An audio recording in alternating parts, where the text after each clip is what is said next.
समंदर की पाताल तक तो शायद कोई पहुंच गया हो, लेकिन माँ के प्यार का किनारा आज तक किसी को नहीं मिला। माँ जब बोलती है तो उसके लहजे में जिब्रील बोलता है। माँ जब मुस्कुराती है तो लगता है जन्नत की सारी गलियां खिल उठी। अल्लाह ने उसके सीने में वो दर्द, वो दरक, वो मोहब्बत, वो उल्फतों का एक जहां आबाद कर दिया है। माँ तो फिर माँ ही होती है। उसके सीने में रखा हुआ प्यार तो एक अजीब कायनात है। तड़पती हुई ममता एक अलग ही जहान है। कभी आपने देखा हो कि बच्चा घर से निकलता है, दुनिया की बड़ी बड़ी दानिशगाहों में उसका इंतजार हो रहा होता है, लोगों को अक्लो बीनिश सिखाने जा रहा होता है। उसकी एक एक बात को लोग मोतियों की तरह झोलियों में डालते हैं और दुनिया की दानिशगाहों में, यूनिवर्सिटियों में और दरसगाहों में लोग उसके मोतियों जैसे जुमले सुनने के लिए बेताब होते हैं कि ये अक्लो बीनिश का मुरक्का है, ये फहमो इदराक का पहाड़ है, इसकी बातें जिंदगी गुजारने का गुर सिखाती हैं। तो लोग सीखने के लिए जमा होते हैं, लेकिन वो शख्स जब घर से निकलता है तो माँ कितने भोले अंदाज में कहती है, पुत्र जरा सड़क ध्यान से अबूर करना। जो दुनिया को अक्लो बीनिश का सबक सिखाने जा रहा है उसको ये भी नहीं पता कि सड़क कैसे अबूर करनी है, लेकिन माँ के प्यार का रूप है, ये माँ की मोहब्बत का तेवर है, ये उसकी उल्फत के रंग हैं। और जब तक बच्चा घर पलट नहीं आता, बेटा वापस नहीं पहुंच जाता, माँ के दिल में खटका रहता है और वसवास में रहती है और बेटे के लिए दुआएं मांगती रहती है कि मेरा बेटा खैर से घर पलट आए। माँ के सीने में इतना प्यार क्यों है? दुख झेल लेती है, तकलीफें गवारा कर लेती है। गरीब माएं तो बेटों और बेटियों का पेट पालने के लिए किसी के घर के बर्तन भी मांजने पड़े तो इससे भी गुरेज नहीं करती। तकलीफें सह लेती हैं, अजियतें गवारा कर लेती हैं, लोगों की गुलामियां कबूल कर लेती हैं। माएं अपनी औलाद के लिए क्या कुछ नहीं करती। माँ को अपनी औलाद से इतना प्यार क्यों है?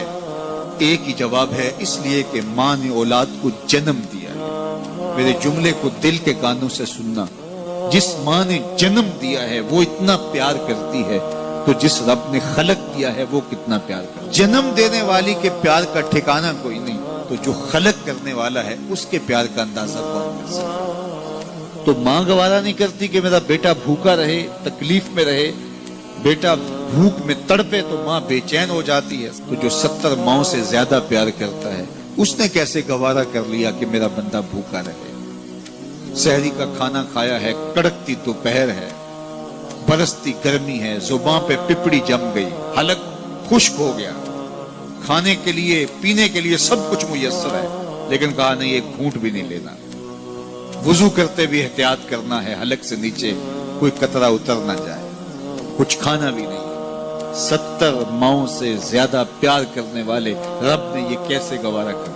इस मसले को समझने के लिए फिर दोबारा माँ की आगोश में आना पड़ेगा। बेटा बीमार हो गया, माँ डॉक्टर के पास ले गई, उसने दवा तजवीज की, सिरप लिखा, वो कड़वा था, बेटा पीता नहीं। माँ ने जबरदस्ती उसको लटा लिया, उसका हलक खोला, मुंह खोला, उसमें कतरे सिरप के टपका रही है। बच्चा चीखता है, रोता है, लेकिन जूजू वो कतरे हलक से नीचे उतरते जाते हैं, माँ के चेहरे पे तमानियत आती जाती है। क्या माँ सफाक हो गई है? नहीं।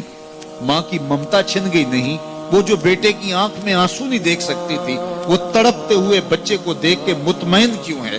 क्या माँ की ममता रुखसत होगी? जवाब नहीं। तो फिर क्यों माँ इतनी खुश है? कहा बेटा नहीं जानता, माँ जानती है। चंद लम्हों की तकलीफ है, कुछ लहजों की कड़वाहट और तलखी है, लेकिन ये सिरप जब मैदे में उतरेगा तो नतीजा शिफा की सूरत में बरामद होगा। माँ की निगाह इस कड़वे सिरप पे नहीं, माँ की निगाह नतीजे पे है। कहा 70 माओं से ज्यादा प्यार करने वाला रब तुम्हें बहुत प्यार करता है, लेकिन भूख और प्यास इसलिए गवारा करवाई जा रही है लअल्लकुम तत्तकून, इसका नतीजा तकवे की सूरत में बराबर। तुम्हें इत्तिका की दौलत मिलेगी, तुम तकवे का नूर पालोगे। इसलिए महीना एक मौका है, एक फुर्सत है। हम इस फुर्सत को गनीमत जाने और अपने नफ्स को काबू में करें।